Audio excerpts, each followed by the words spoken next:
tadi formasi yang belum seperti yang diharapkan. Yang kedua adalah daerah-daerah 3T sama sekali itu tidak ada peminatnya. Jadi lebih dari 117.000 formasi di daerah 3T itu tidak ada pelamarnya. Berarti ini persoalan yang juga mesti kita selesaikan. Dan yang ketiga, kita walaupun sudah dilarang sejak tahun 2005, masih aja Pemda quote and quote nakal merekrut tenaga honorer karena kebutuhannya ada di sana barangkali. Jadi kita tentu tidak bisa menutup mata dari kenyataan di lapangan bahwa ada guru-guru honorer kita yang sudah mengabdi sekian lama, dan tentu ini perlu kita carikan solusinya. Mengingat mandat dari PP 49 itu 2023 diharapkan tidak ada lagi tenaga honorer. Karena Undang-Undang ASN menyatakan ASN itu hanya ada PNS dan P3K. Jadi ini adalah isu-isu yang kami coba highlight yang mestinya kita selesaikan bersama. Dari tahun ke tahun sebetulnya diberikan kesempatan kepada tenaga honorer ini untuk ikut seleksi, tetapi selalu saja banyak yang tidak berhasil lulus seleksinya. Kemudian kita turunkan passing grade-nya dari waktu ke waktu. Dan passing grade itu sudah sangat rendah sekali. Akibatnya adalah bisa jadi kita akan mendapatkan tenaga guru yang kualitasnya makin lama makin rendah, hanya untuk mengakomodir bagaimana caranya tenaga honorer bisa lulus. Dan ini tentu perlu kita lihat dampak jangka panjangnya secara nasional. Karena itu kami mencoba mengusulkan perbaikan rencana rekrutmen 2022 terkait dengan hal ini, mudah-mudahan bisa menyelesaikan beberapa persoalan yang tadi kami highlight. Pertama, terkait dengan penetapan kebutuhan. Selama ini memang diusulkan oleh Pemda, ditetapkan oleh Kemenpan RB. Padahal secara nasional tentu helikopter view-nya dimiliki oleh teman-teman di Kemendikbud Ristek dan Kemenak dalam hal ini untuk guru agama. Karena itu kami sudah sepakat untuk tahun ini penetapan formasi itu memberikan ruang kepada Kemendikbud Ristek untuk memberikan jumlahnya sepanjang anggarannya bisa disetujui oleh teman-teman di Kementerian Keuangan. Dan tadi sudah disampaikan, sudah disediakan sebetulnya anggarannya sesuai dengan kebutuhan itu. Itu yang pertama. Jadi walaupun nanti Pemdanya hanya mengusulkan 10, kalau Kemendikbud merasa di situ butuh gurunya 100, ya kita akan tetapkan formasinya 100 karena anggarannya sudah disediakan begitu. Itu yang pertama, Ibu Pimpinan.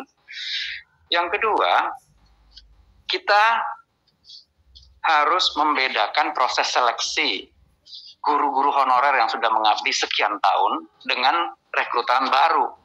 Jadi di mana-mana tentu kita melihat bahwa tenaga honorer ini sebetulnya kita bisa verifikasi apakah mereka bisa lanjut atau tidak. Karena selama ini kita juga bertanggung jawab untuk menyatakan mereka itu kinerjanya baik atau tidak.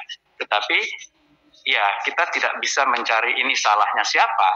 Faktanya adalah mereka sudah mengajar, anak yang dididiknya lulus, naik kelas, dan kita tidak pernah menyatakan mereka kualitasnya jelek. Jadi kami dengan Kemdikbud sudah menyiapkan proses verifikasi saja untuk mengganti proses seleksi yang berupa tes yang sama seperti rekrutmen yang lainnya. Jadi kita akan membedakan proses rekrutmen dari guru yang sudah mengajar sebagai honorer, kalau nggak salah 3 tahun lebih ya Pak Iwan ya, kita sudah sepakati tahunnya, tinggal diverifikasi, dan proses seleksinya kita akan bedakan dengan rekrutmen baru. Itu pembahasan yang kami lakukan di Panselnas. Kemudian yang ketiga adalah pada saat kita nanti membuka formasi untuk rekrutmen baru, itu kalau bisa tidak lagi langsung attach ke formasi sekolah dan guru tertentunya. Karena kita akan mengalokasikan penugasan lulusan-lulusan baru itu ke 3T. Kalau perlu justru lulusan-lulusan terbaiknya yang akan kita taruh di 3T tadi, agar kualitas guru kita di sana juga semakin baik. Tetapi tentu kami harus menyiapkan skim insentif atau benefitnya, dan kemudian juga mekanisme mobility-nya setelah 2 atau 3 tahun mereka kemudian ditarik untuk ditempatkan di tempat referensinya mereka. Jadi kita ingin penempatan itu diatur oleh negara karena ini adalah kebutuhan negara. Jadi orang tidak bisa hanya melamar ke tempat tertentu. Di mana-mana rekrutmen itu ya tugasnya pemberi kerja untuk menempatkan. tetapi khusus honorer kita prioritaskan adalah di sekolah induknya. Jadi kita bedakan proses rekrutmen antara honorer dengan rekrutmen baru. Kami kira itu 3 hal breakthrough yang kami sudah sedang diskusikan untuk kami siapkan draft Permenpan RB-nya, Ibu Pimpinan.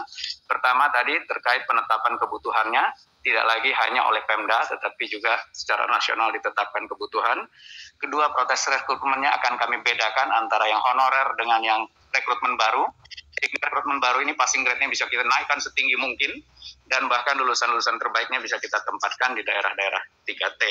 Dan terakhir, proses penempatan tadi bisa dilakukan oleh kita, tidak hanya oleh pelamar yang sudah menetapkan